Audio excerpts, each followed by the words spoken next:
استمعوا للجزء الثاني من التسجيل الصوتي الصادم، اكتشاف مذهل لتوابيت أنبياء محفوظة من العصور القديمة. هل تجرؤ على معرفة المزيد؟ شارك الفيديو الآن لأن هذه الأسرار يجب أن تنتشر.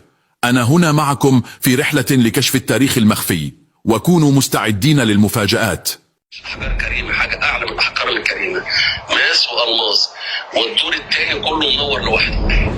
الدور التاني كله منور لوحده. تروح أنت جاي على القماش على الشمال شوية كده، في 4 صناديق صغير، 4 لا يا رب كانوا 10 صناديق صغيرين. كل صندوق فيهم 10 قارورات. كل صندوق فيهم 10 قارورات. كل قارورة فيهم فيها إكسير حياة وسبق.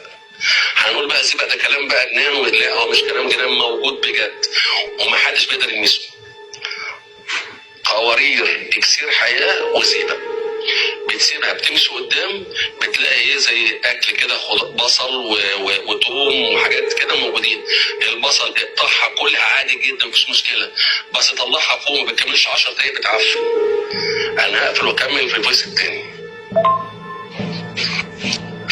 بعدين انا كان بس عشان بس انا طولت قوي هنا، فانا بختصر على قد ما اقدر. انا بختصر على قد ما اقدر. بعد ما تلاقي بقى البصل الحاجات ديت، في قوارير فيها عسل. في قوارير فيها عسل.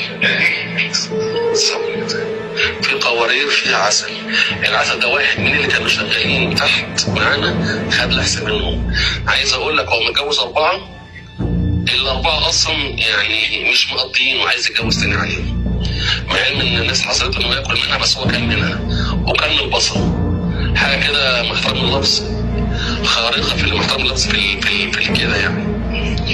بتسيب المكان ده كله بتمشي قدام، بتلاقي زي القدر ديت مليانه دبر، مليانه دبر وقدر ضخمه. بتعديها سبايك دهب يعدوا اللي عايز اقول لك ال 200 300 الف طن. سبايك دهب معدين 200 300 الف طن سبايك.